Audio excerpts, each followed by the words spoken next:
How's it going today, guys? Welcome to today's episode. Thank you for joining me in the office yet again. It's raining outside.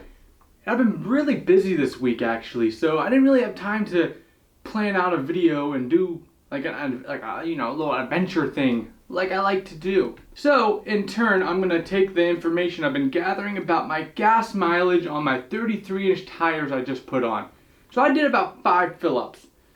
Pretty good. I think this is a good amount of data to be able to figure out how the gas mileage was affected with my new tire size. Now, I did some math. I'm going to be honest with you guys. I really crunched some numbers here. I took some data and I did some stuff with it. I did some math stuff that you're probably not too interested in. It's not that crazy. I just did some averages. But moving on past that, so I took 5 fill-ups and I emptied the tank down to about right below the gas light coming on. So when I did this, I marked down what the gas mileage was, and I also took the gas mileage at the halfway point just to keep note and make sure it wasn't using more gas towards the end of the tank. I know some vehicles do that. For reference, so you guys have full aware of what this setup is like for your truck, what I have is, I have a rooftop tent, I have a bed rack, I have a Bilstein 5100 2.5-inch lift, add a leaf in the rear, control arm armor. Basically that's all the things that would really be adding weight onto the truck. I have the Method 312 wheels, which I believe are lighter than the factory wheels, and then I got the Falcon Wild Peak 33-inch tires. Now the actual size is 285/70 R17. So for the data sets, I wanted to do a wide range of driving on my truck. I went on the interstate, I went off-roading, I drove around my town, so pretty slow, lots of stopping and going and leaving the truck idle. I go to the gym pretty often, and I have a bad habit of sitting out in my truck for a good 5 minutes listening to music before I go into the gym, which then the truck sits there and idles. All this kind of affects the gas mileage. I also spent a good time on back roads, not off-roading, but back roads, so pretty hilly and curvy. So now that you know that, I also have a manual transmission, so I think the automatics suffer really bad once you put the bigger tires on with the gas mileage. Because honestly, I was pretty impressed with how the gas mileage was with these new tire setups. I expected way worse. So I'm not going to hold you guys on any longer. Let's get into the data and my gas mileage experience. Alright, so tank 1, when I emptied it and filled up, I was sitting at 16.4 mpg, miles per gallon. Now, I know what you're thinking. That's pretty ass.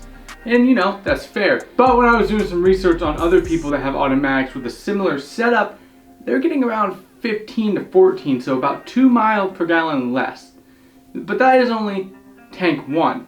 Now that one, I did a lot of testing on it, so I was driving around really slow, doing pointless driving, making sure the suspension wasn't going to make the tires rub. I'm going to let that one go. Number 2, I got 17.2, which was awesome actually, because that wasn't that much different than what I was getting before. So at that fill up, I was pretty happy. That was normal driving. I went to the store. I did my normal life stuff. I didn't go off-roading. I rode on some back roads. So that was basically like the perfect scenario, what I would expect out of the setup, I think. Tank 3, I did a little bit more off-roading. Spent some time off-road. Probably a good half of my tank was spent off-road or on back roads.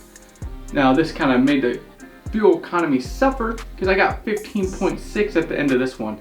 And also, because I live in a town, I have to kind of travel out of the town to get to where I want to off-road. So there was some interstate travel on that as well. And if you know anything about these trucks, they get okay gas mileage right up until the point you hit 70. And then it just doesn't do it anymore. You drive a truck. So, kind of expected, but I was happy thus far. Tank 4 was a mixed batch. I had some events I had to go to at a wedding. There was some deep city driving. So I live in a little town, not many red lights, and then I went into like an actual city. And so I was stopping a lot, dealing with traffic, and getting off and on an interstate because the wedding was right off the interstate and I had to do a lot of, driving back and forth. honestly, I was pretty happy with this tank as well. I got 17.5. That was with no off-roading on the tank and city driving, so I was pretty happy with that. Now my tank 5, I tried to do a full mix bag and I implemented, now this was an actual test versus me just marking down when I had to fill up. Gas is expensive, so I wasn't purposely out trying to use up gas. But this one I kind of was, and I wanted to do some, unnecessary off-roading, city driving, and I just kind of did everything I could with the truck in this little time span. And I ended up getting an average of 17 again. Now the highest gas mileage I saw during this test was 19.4, and that was actually at 3/4 of a tank, so it wasn't like I just filled up or anything. And it was on a back road. Most of the driving on that point was on back roads, and basically because I have a manual, I leave it in 6th gear until I absolutely have to get out of 6th gear to go up a hill. So basically I'm lugging the truck around everywhere I go. This really helps gas mileage, and I think that's why I'm beating the automatics on paper. I don't know if this is the case fully because I didn't really see anybody else do a full in-depth test like this in the past. On average, I took the 5 tanks of where I left it up filling up, and what I averaged out to be was like 16.6, which is pretty good because stock, at least claimed by Tacoma, is between 20 and 23. But when my truck was stock, I never really saw that. I saw typically around 18.7 before I did anything to my truck. So on average here, between the 5 data sets I did, which the data sets in this case are my tank fill-ups, I averaged 17.7, which honestly I was more than happy with. My old vehicle, which was a BMW, and it was twin turboed, and I had it tuned up, and it was pretty quick, and I had to put 93 in that. I was also getting about 17.2 in that on average. So, and that was a sports car. This is not a sports car, this is a truck. And I have a good bit of stuff done to it. I basically drive around all the time with a 10 on it, which is equivalent to basically having a parachute in the air when you're trying to drive, which is really not good for fuel economy. So I've been really happy with this actually. It's better than I thought it was going to be. I thought it was going to be lower, down towards the 14s right now. So with these 33s, it's not as bad as I thought.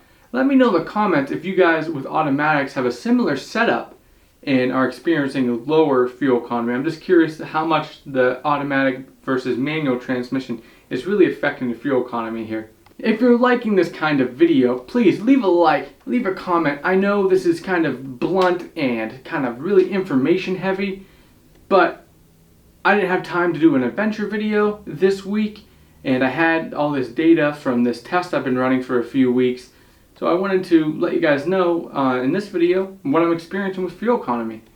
Don't know if it was entertaining or helpful, but if you liked it, that's all that matters. And if it was helpful for anybody trying to look to upgrade this truck, hope it helped you out. I'll see you guys in the next one.